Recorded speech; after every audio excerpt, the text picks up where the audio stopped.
Welcome back, Nuggets! Tis the season of congestion. La la la la. La la la la. So, if I sound like I have a bus up my nose, it's probably because I have. In any case, a lot has changed since my previous devlog, but before we jump into what, how, and why things changed in my 3D bullet hell platformer called Wrenched, I think it is time that you and I had the talk. I really wanted to talk about the creative process. Wait, what did you think we were going to talk about? Anyway, the creative process, and making games in particular, it's a messy process. Very, very rarely does a game end up the way its developers envisioned it when they started. And that's because it's a journey. It's a journey of trying, failing, problems, bugs, testing, new ideas, user feedback, but most importantly, feelings. And don't just dismiss that last one, because sometimes while making games something feels off, or the opposite happens and something feels really great, and we developers, we have to act upon it.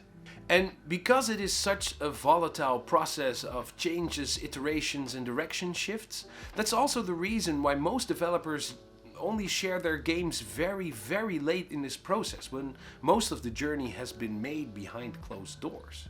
And for good reason, because you don't want your audience to get excited or confused about a game you are not going to release, because the game you're making is not per se going to be the game that it ends up being.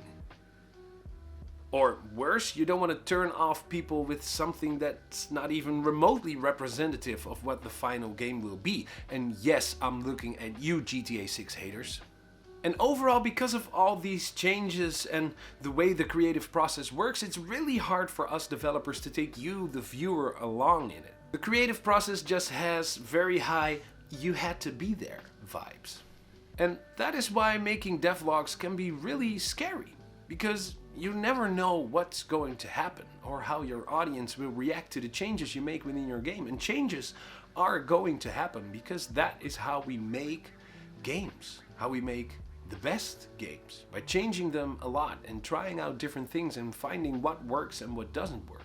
Now, that's not to say that I 360 no-scoped wrench completely and changed everything. No, don't worry about it.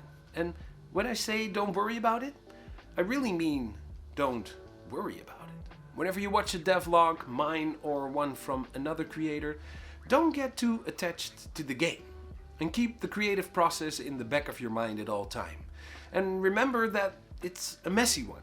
Things can and should change, and it would be a real shame if creators didn't feel the freedom to change their game and make their game the way they want to, as best as possible, because they are scared to crush expectations from their community. Instead, grow attached to the creator and the creative process and being part of that creative process. And if in the end the game turns out into something that you wouldn't actually enjoy playing, simply don't play it.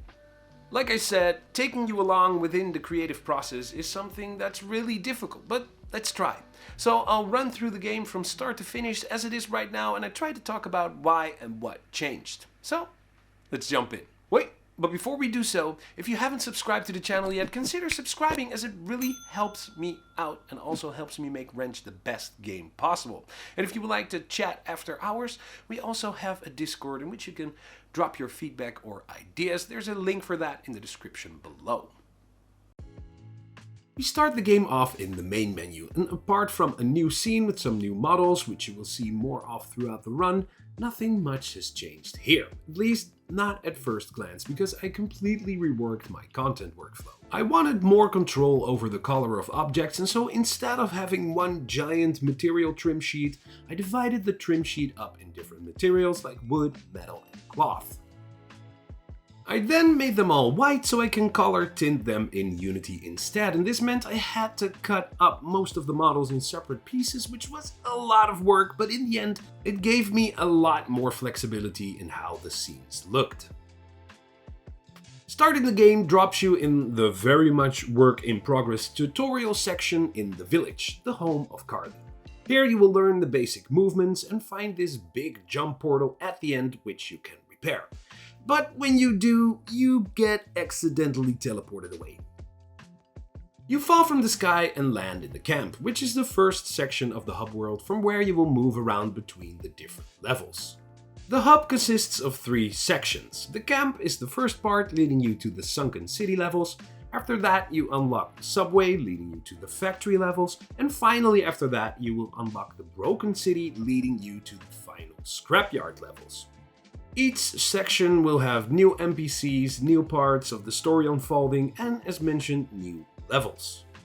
Initially, I used portals to move you between the different levels, but I felt the world needed something more consistent, something to bring it all together. And so I opted to make moving between levels and the hub a little more grounded by, for instance, in the camp introducing a steam captain who with his trusty boat will bring you to and from the levels of the sunken city. During your first conversation with the camp leader, you find out he has a broken chopper, which you can repair if you find the needed parts. This is a dangerous task though, but you will do it. The camp is still very much under construction, but I added a few things to make the camp feel like a real survivor camp, like sources of food, water, storage, sleeping arrangements, and yes, a brand new food truck. I felt the first food truck was a little bit too low poly, and after I modeled the steam captain's boat, I felt it was a little off, and so I made a new one. Finally, talking to the steam captain will make it possible to move between levels. So, let's go check out the first level.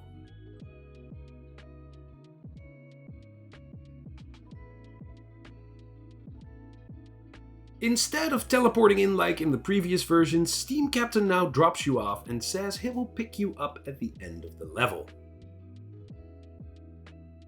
Right away, you might not notice one of the biggest changes, but it's here. After having my wife play the game, I noticed she had a lot of trouble with some of the platforming, and since dropping in the water killed you off, this led to a lot of frustration. Now, let's make one thing clear. You should never jump to conclusions about what one player thinks about your game. But that's not what was happening here. She actually liked the game and she enjoyed it very much, but while I was watching, I noticed that I didn't like it. The fact water used to kill you also always felt more like a cop-out than a real gameplay element. And so, I added swimming. This, however, presented me with a couple of problems, because now when you fell in the water, how would you get back out? To counter this problem, I made these ladders, which were a real pain to make. But the upside is, now I can also use them for other things like climbing up this water tower. The next problem is, well, technically while swimming is slower and you can only do one jump, you could simply swim to the end of the level. So I had to add these barriers to divide the level in separate sections. It's not the prettiest, but it works. A lot of changes I made to the lasers. They are one of the main themes in the Sunken City, and while making them I noticed it was quite difficult to place, move and add them to the levels. So I reworked them completely. Instead of using a box distorted by a shader, I now use Unity's line renderer, which automatically draws a line from one laser fly to the other, making it a lot easier for me to place them. The distortion effect is then done by actually moving the vertices of the line, making for this pretty cool effect. Another new addition are these small puzzle-like elements, which also hopefully tell a part of the story. During the war in which evil AIs took over the world, they stole and used up all electronics and power, leaving humanity with nothing but analog things. So that is also why all enemies are made from electronic appliances and tech stuff, and humans are left with cogs, change, water, and wind power. So, to make this platform move, you will need to find this missing cog. And you might also have noticed the quirky checkpoint computers are gone. That is because it would be much more convenient to have automatic checkpoints, right? And so I made them, and at the same time I made one less thing for the player to worry about. At this point in the level there used to be a big machine you had to destroy to get one of your parts, but I felt this way of collecting parts was a little boring and perhaps felt a little off, so I devised a new way, for which you'll have to wait a little longer. Back to the run-through. You find the part and repair the moving platform to advance in the level. And something similar happens at the end of the level. You run into a new moving platform, but this time, though all the cogs are here, the water is missing. After a little looking around, you find this valve which opens the water.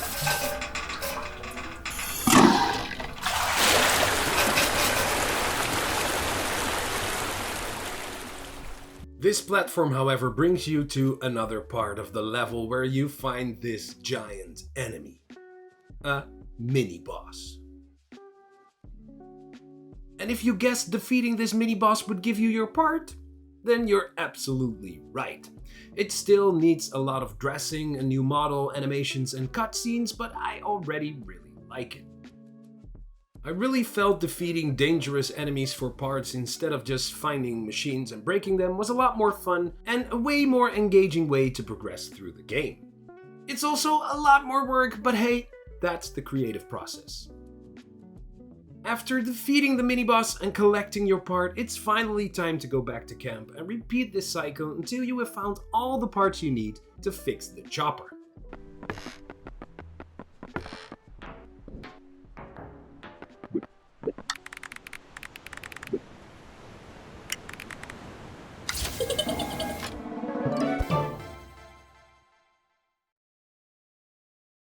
Well, Nuggets, I hope you liked that. The video turned out a little bit longer than I anticipated, but I hope that in the next devlogs we can go zoom in and get a little more specific and a little more techy again.